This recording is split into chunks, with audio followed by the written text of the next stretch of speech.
পাশের বাসার যুবতী মেয়েটি কার ফ্ল্যাটে গেল, কোন ছেলের সাথে ডেটিং করলো, কয়টি ছ্যাঁকা খেলো, পাশের ফ্ল্যাটের ভাবি কয়টা পরক্রিয়া সম্পর্কে জড়িয়েছে, টিকটকে ফ্যান ফলোয়ারে কতজনকে ছাড়িয়েছে, নাইট ক্লাব আর ড্রাগ কিভাবে জীবন বিকৃত উন্মাদনা দেয়, বান্ধবীর স্বামী তাকে মাসে কয়টা শাড়ি কিনে দেয়, হানিমুন ও তৎপরবর্তী বিদেশে ভ্রমণের গল্প শুনে বলি, হায়, এ কেমন কপাল আমার। স্বামীকে বলি, কি দিলে আমায়।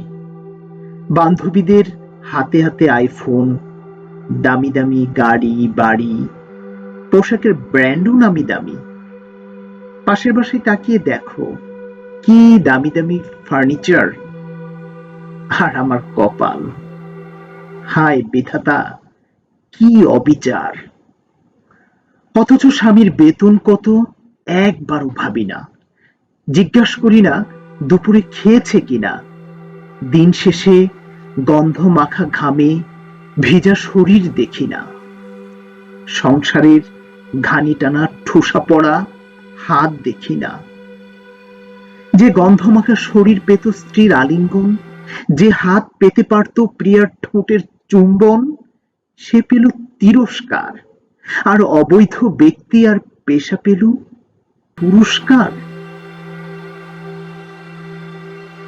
পড়ছিলাম কবিতা বৈষম্য, আর এটি লিখেছেন আমাদের সহকর্মী মোহাম্মদ জাকির হোসেন শেখ। এতক্ষণ সাথে থাকার জন্য ধন্যবাদ।